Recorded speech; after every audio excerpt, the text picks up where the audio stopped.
Just need to wait for them to get on the green. You're good. Let's see, half driver. No. 3 wood. Money. And this shirt is so good. Like as far as the material. I mean, I still think they build everything too boxy, but. Yeah. Good stuff. Yeah. Yeah, I have a few times. Yeah, it's more. Yeah. Yeah, it's not even really. Was it in Vegas? I've done it a lot of places, but yeah, he's a great guy. All right, do you want me to just hit? It doesn't really matter? Okay, here we go.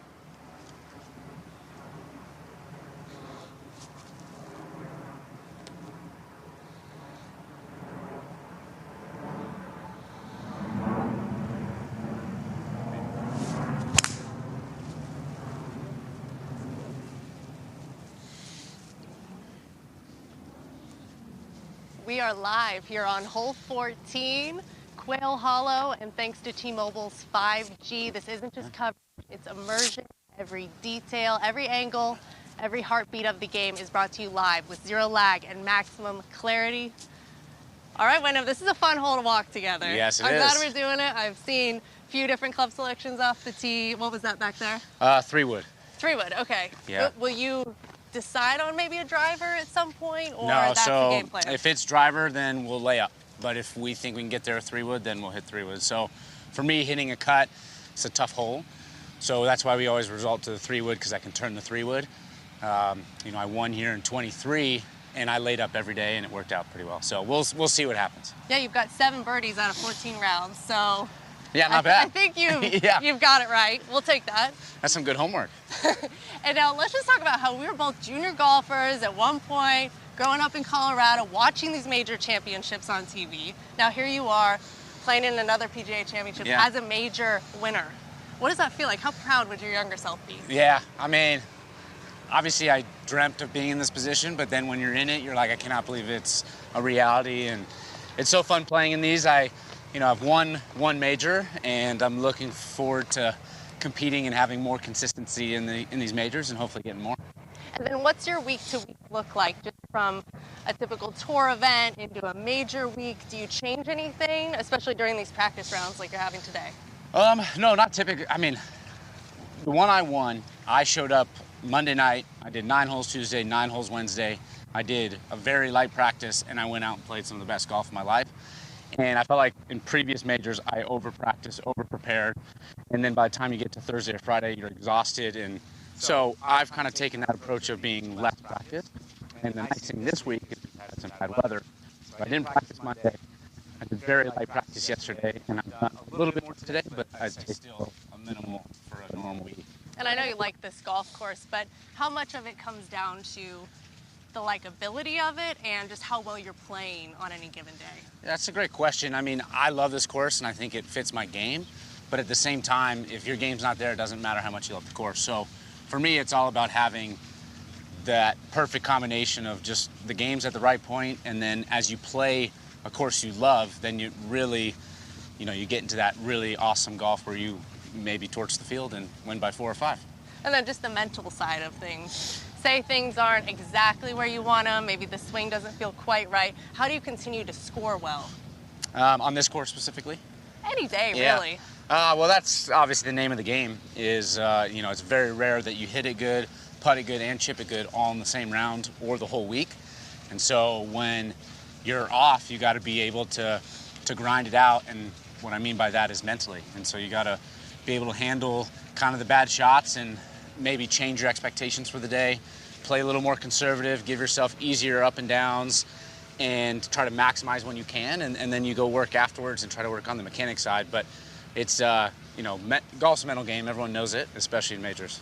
Yeah, and I think every golfer, especially amateur golfers, they're always striving for that perfection, which you really can't achieve in golf. No.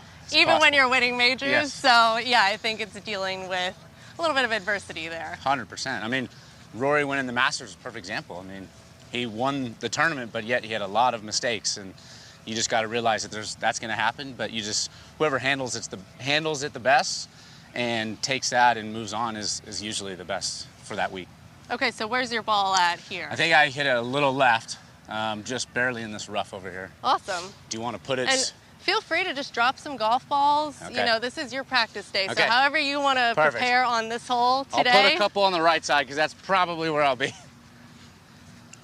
All right, for those watching at home, A we'll couple find of out balls. if Wyndham is going to be down the right side during play.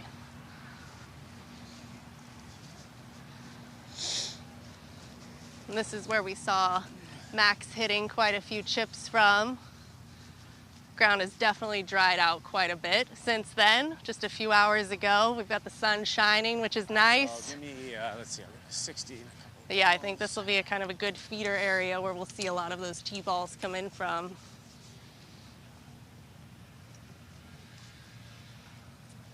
And then once I get onto the green, I'll obviously need my putter. How about this bunker, Wyndham? Do you ever bring that into play, or are you always trying to lay short? If I could hit it there all 4 days, I would do that. You know, if you could hit it here or in that bunker, you're going to play the hole, 2 to 4 under.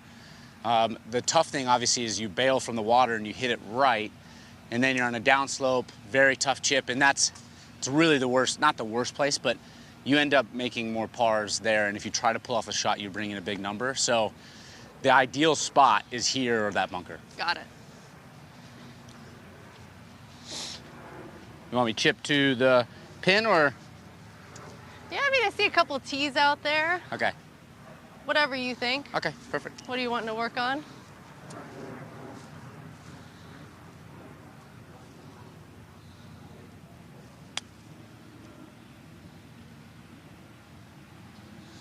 Short. Yeah, we've just got a little tee set up there where we might see some of the pin locations over the tournament days. So that's why we'll see players kind of hitting to different spots on the green. Yeah, so for example, going to this back pin, this is kind of a tough shot. It's doable, but if you get too aggressive, it rolls off and potentially could go in the water. So you get to this spot and you almost punt and try to give yourself a 15-footer or just make par, to be honest.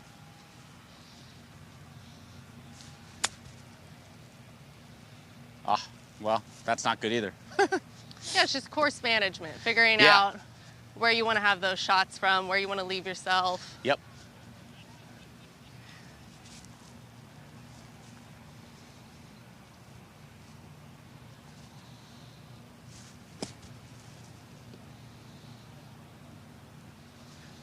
What are your thoughts so far this week? Just having seen the golf course, it's been a little bit rainy and wet. Hopefully won't see that this week, but. Yeah, I mean, it's unfortunate because the course is in amazing shape, or it was prior to all this rain. And then now it's soaked, and so it's going to play really soft. And they haven't been able to cut the fairways or the rough, and so everything's just a little bit further than I'd say normal. So hopefully the weather cooperates and they're able to start doing that. But, I mean, the golf course is amazing. I just hope Mother Nature helps it. You can't ever count on it. All right, quick rapid fire before you roll some putts. Are you calling, FaceTiming, or texting? What's the preference? Oh, it depends on the person. I'd say majority text, family, it's FaceTime. Group chats, are they on silent or are you getting those alerts? They're on silent. Yeah. They're on silent. I mean, I'm in a lot of them, and so it just, if they weren't, my phone would be buzzing all the time. Go-to snack on the course? Bobo's Bar. It's a kind of All right, protein. yeah, Colorado. Yeah. Colorado, yeah. Boulder represents. Yep. Okay, last off, any memorable heckles that you can think of that stuck out? Not even necessarily me, just something that you're like, wow, where did that come from? Yeah, let me think. Give me a second.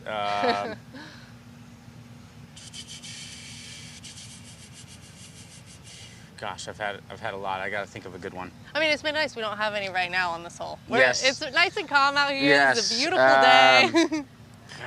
We're coming back to you. Oh, Don't you know what? worry. Actually, after I lipped out the putt at the Players, for a little while, every time I had a lip out, people would say, just like the Players. Kind of stung just because that was. Okay, I didn't mean to bring this all up. That's okay. So hey, it's a memorable one. All right, no lip outs this week, that's for sure. All right, how about putting? Just to wrap up, what have you been doing this week? Yeah. Are you You're Rob, just need kind the of getting putter. the feel of the greens, and how do you do that when it is a little bit wet out here? You don't have to roll any since I know you've kind of already checked it out, but... Yeah, one thing I will say is these greens aren't as soft as the golf course, so anyone that's watching, the course is soaked, but the greens are pretty firm. They're newish greens, so they're kind of reacting very firm. These greens typically are super fast and very challenging with a lot of break. Because of all the rain, they're not at that level yet. So I imagine guys will make putts the first couple days and they won't seem too tough, and then hopefully as the weekend comes on and the course dries out, they'll get tougher. Anything else for people to know at home, just watching, that they might not pick up on from the broadcast, but is interesting? Yeah, I mean, this place, similar to Augusta, has a lot of undulation, so not only tee to green, but also on the greens. Guys might hit it into 15 feet, and yet they're playing 3-4 feet of break. You know, there's a lot of holes, for example, like hole 12 and 13. You could hit it pin high, looks like a pretty normal, benign putt on TV, but in person, the guy's playing 4 or 5 feet of break. So that's kind of one of the most challenging things. And then the firmness. I mean, these greens can get really firm because they're new. So just as the week goes on, don't be shocked if you see balls bouncing head high when they land. Got it. All right, well, thank you so much. You can roll some putts if you want, but that is it from hole 14 here at Quail Hollow.